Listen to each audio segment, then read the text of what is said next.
Friends, आज हम लोग rise of nationalism in Europe के अंतर्गत एक नया टॉपिक पढ़ने जा रहे हैं और उस टॉपिक का नाम है विजुअलाइजिंग द नेशन।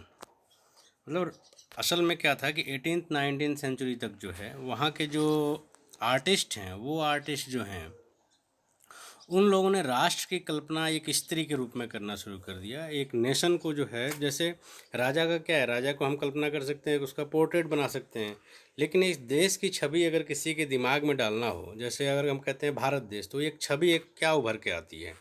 तो उस छवि को उभारने के लिए यूरोपियन जो आर्टिस्ट थे उन लोगों ने क्या किया, एक महिला छवि का निर्माण शुरू कर दिया, जिसको हम लोग एलोगोरे कहते हैं। एलोगोरे क्या है?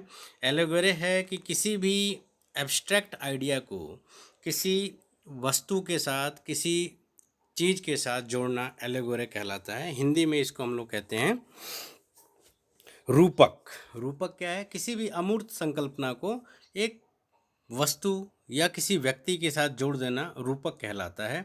और यूरोपियन जो चित्रकार थे, जो पेंटर थे, उन लोगों ने क्या किया, देश की छवि को दिखलाने के लिए एक छवि का निर्माण किया, और वो छवि जो थी महिला थी। आज के डेट में जैसे हम लोग भारत माता को देखते हैं, तो भारत माता से क्या समझते हैं हम कि ये जो है भारत माता पूरे भारत का प्रतिनिधित्व करती हैं। जब हम देश का नाम लेते हैं कि इंडिया, तो इंडिया की छवि के रूप में एक हमारे अंदर एक छवि निकल के आती है, और वो है भारत माता की। ठीक वैसे ही ये जो शुरुआत हुआ इस तरह की छवि का, वो यूरोप से ही हुआ। यूरोप के आर्टिस्ट क्या कर रहे थे कि 18th 19th सेंचुरी तक जो है एलेगोरे का निर्माण किए। एलेगोरे का मतलब मैं फिर क्लियर कर दे रहा हूँ, एलेगोरे का मतलब किसी भी एब्स्ट्रैक्ट आइडिया। एब्स्ट्रैक्ट का मतलब जिस चीज़ को हम लोग को व्यक्त नहीं कर सकते, जैसे लालच। लालच जब वर्ड यूज कर रहे हैं, ग्रीड, तो ग्रीड से हम क्या समझते हैं, तो इसको किसी चीज़ से जोड़ दे रहे हैं। जैसे फ्रेंच रिवॉल्यूशन में हम लोग पढ़ते थे कि रेड कैप जो है, जो रेड कलर का जो टोपी होता था, उस टोपी को जनरली जो भी पहनता था उसको हम लोग मान लेते थे कि ये जो है फ्रीडम का प्रतीक है, ये स्वतंत्रता का प्रतीक है। उसी तरह जो है राष्ट्र की छवि को जो है इन लोगों ने जो है, इन आर्टिस्ट ने जो है एक महिला के रूप में चित्रित करना शुरू किया। और इसका परिणाम ये हुआ, मेन रीज़न ये था कि इससे क्या हुआ, एक भावनात्मक लगाव लोगों का उसमें से वह विकसित होगा, और इसको हम लोग एलोगोरे कहते हैं। और इस दो एलोगोरे जो फेमस हैं, उसमें एक जो था, अच्छा एक बात है कि ये जो जो छवि जो ये लोग निर्माण कर रहे थे, उसका वास्तविक जीवन की महिला से कोई लेन देन नहीं था। उसकी आकृति भी विशेष थी। तो उसका एकमात्र उद्देश्य ये था कि लोगों के बीच में एक यूनिकनेस, या जिसको हम लोग कहते हैं कि उसको जो है एक यूनिटी की भावना विकसित करने के लिए इन लोगों ने जो है नेशन को जो है पोर्ट्रेट करना शुरू कर दिया। और वो जो पोर्ट्रेशन हुआ वो जो है वो एक फीमेल के रूप में हुआ, जिसको हम लोग एलेगोरे के नाम से जानते हैं। और सबसे अच्छा चीज़ उसमें ये हुआ कि जो फ्रांस में जो महिला, जिस महिला को राष्ट्र के रूप में दिखाया गया, उसको मारियाना के नाम से जानते हैं। जबकि जर्मनी जो है, जर्मनी की जो जर्मन राष्ट्र की जो छवि बनी, उसको हम लोग जर्मेनिया के नाम से जानते हैं। फ्रांस में मारियाना, जबकि जर्मनी में जर्मेनिया के नाम से जानते हैं। फ्रांस की जो फीमेल एलेगोरी जो थी, जो राष्ट्रमाता के रूप में जिसको दिखाया गया, जो मारियाना थी, उसकी विशेषता ये थी कि वो रेड कलर की टोपी पहने रहती थी। और इसका जो है कई जगहों पे चित्रण किया गया, जैसे उस क्वाइंस पे जो जो क्वाइंस बनाया गया, उसमें जो है इसको अंकित किया गया। चौराहों पे जो है इसकी मूर्ति बनाई गई। ये आप ऊपर देख सकते हैं, ऊपर वाली तस्वीर जो है वो फ्रांस की जो मारियाना जो है उसकी तस्वीर है। रेड कलर की ये टोपी पहनी हुई है, और रेड कलर की टोपी जो है वो हम जानते हैं कि वो क्या है, फ्रीडम का प्रतीक है। ठीक वैसे ही मारियाना जो है, जो नीचे है, जो जर्मेनिया जो नीचे है, उस जर्मेनिया का क्या है कि जो जो जो टोपी जो पहनी है वो वहाँ जो ओक ट्री पाया जाता है, बलूत जो वृक्ष है, उस बलूत पेड़ की जो पत्तियाँ होती हैं, उससे जो है उसकी टोपी का निर्माण हुआ है। क्योंकि जो जर्मनी में जो है, जर्मेनिया जो है, वो क्या है, जो ओक ट्री है, ओक ट्री के पत्ते जो हैं उसको वीरता का प्रतीक माना जाता है। तो कुल मिला के राष्ट्र को जो है 18th 19th सेंचुरी तक यूरोपीय चित्रकारों के द्वारा जो है एक महिला के रूप में दिखाया जाने लगा। और इसका उद्देश्य ये था कि लोगों में जो है एक कॉमन आइडेंटिटी का डेवलपमेंट हो, सभी लोग जो हैं राष्ट्र को माँ के रूप में देखें। और यही जो है विचार जो है बाद में चल के इंडिया में भी आया, और इंडिया में भी जो है हम लोग इस चीज़ को अडॉप्ट कर लिए हैं। इंडिया में भी हम लोग देखते हैं, बाद में भारत माता के रूप में जो है आज के डेट में हम लोग अपने राष्ट्र को देखते हैं। और इनको क्या किया गया, इन इन सब मूर्तियों को जो है चौक चौराहों पे लगाया गया, कॉइन्स पे छापे गए इनको, और परिणाम ये हुआ इससे कि लोगों के बीच में जो है नेशनलिज्म की भावना जो है और ज़्यादा डेवलप हुई।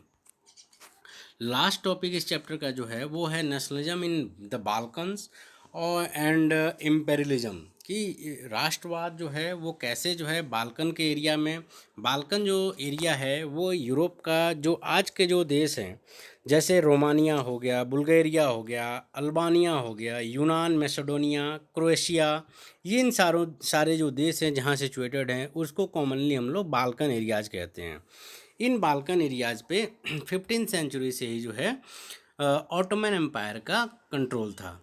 ऑटोमन एम्पायर जो है जैसे जैसे यूरोप में राष्ट्रीयता की भावना का विकास हुआ, जैसे जैसे रोमांटिक फीलिंग आई, जो रोमांटिसिज्म हम लोग पढ़े थे कि रोमानी राष्ट्रवाद की भावना का विकास हुआ, वैसे वैसे जो बाल्कन के देश थे जिन पे ऑटोमन एम्पायर का साम्राज्य था, वहाँ पे भी जो है राष्ट्रवाद की भावना जागने लगी। यहाँ पे अलग अलग एथनिक ग्रुप्स के इन ये जो देश हैं, जैसे अल्बानिया हो गया, बुल्गारिया हो गया, रोमानिया हो गया, यूनान हो गया, इन देशों में अलग अलग एथनिक ग्रुप्स के लोग रहते थे, अलग अलग उनका कल्चर था, और ये सारे अपने आप को स्लाव्स कहते हैं, SLAVS, स्लाव्स। स्लेव्स मत समझना, गुलाम नहीं है, ये स्लाव हैं। ये अपने आप को स्लाव कहते थे कि हम जो है स्लाव जाति के लोग हैं। और इनका ये कहना था जैसे जैसे रोमांटिसिज्म का इधर डेवलपमेंट हुआ और नेशनलिज्म का डेवलपमेंट हुआ, तो इन लोगों ने भी डिमांड किया कि अब हमको जो है ऑटोमन एम्पायर से आज़ाद होना चाहिए, हमको जो है आज़ादी की जंग लड़नी चाहिए।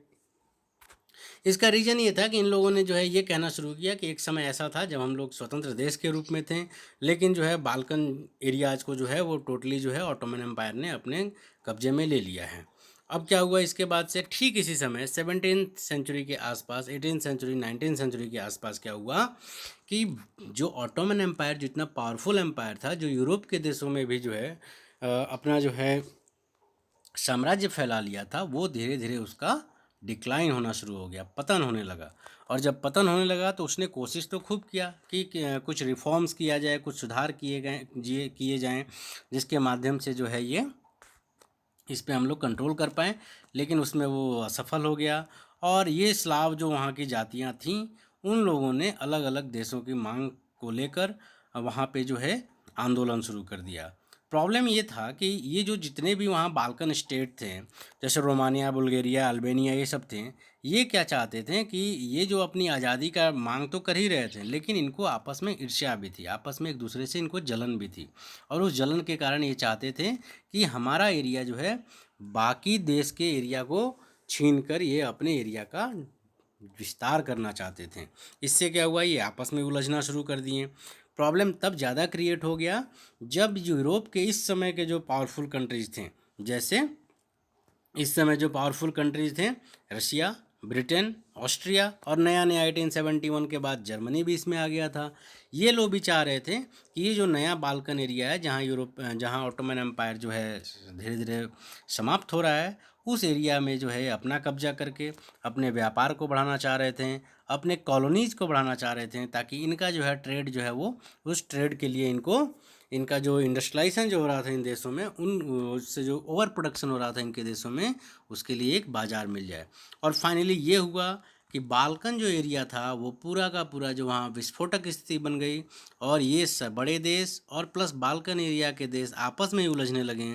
और इसका परिणाम ये हुआ कि जिस नेशनलिज्म को अब तक हम अच्छा मानते थे, जिस लिबरल नेशनलिज्म को हम लोग कहते थे कि ये आइडिया बहुत अच्छा है, वो आइडिया अब धीरे धीरे इम्पेरियलिज्म के साथ मिलकर, साम्राज्यवाद के साथ मिलकर 1914 में फर्स्ट वर्ल्ड वार का कारण बन गया। और अंततः इसी बाल्कन एरिया का जो प्रॉब्लम क्रिएट हुआ, जो अंदरूनी युद्ध शुरू हुए, इन युद्धों का परिणाम ये हुआ कि विश्व ने जो है एक वर्ल्ड वार को फेस किया। तो इस प्रकार जो नेशनलिज्म का जो आइडिया था, जिसको लेके हम शुरुआत किए थे, वो नेशनलिज्म का आइडिया जो बड़ा ही अच्छा आइडिया था, वो बाद में चल के इम्पेरियलिज्म से जुड़कर क्या किया कि इसने जो है पूरे विश्व को जो है एक वर्ल्ड वार में लपेट दिया।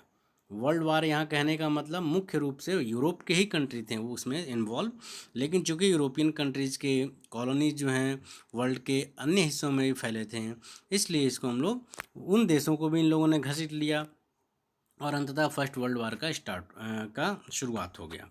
तो इस प्रकार ये चैप्टर समाप्त होता है। लेकिन इसमें क्या हुआ, जो नेशनलिज्म का जो आइडिया था, अपने देश के प्रति प्रेम की भावना थी, इस नेशनलिज्म का प्रसार जो है यूरोप से होते हुए विश्व के अलग अलग देशों में फैला, और जिन देशों को यूरोपीय देशों ने गुलाम बना के रखा था, वहाँ के क्रांतिकारी भी वहाँ पे जो है नेशनलिज्म की मांग शुरू कर दिए, उस तरह के भावना को डेवलप करना शुरू कर दिए। और उस नेशनलिज्म का वहाँ पे नेशनलिज्म का मतलब सीधा सा ये था कि विदेशी शक्तियों को अपने देशों से भगा देना।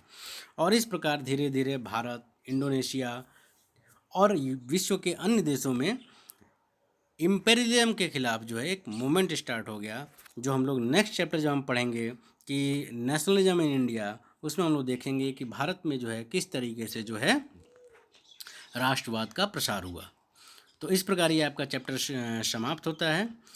फिर अगले क्लास में हम लोग मिलते हैं नए चैप्टर के साथ। Thank you.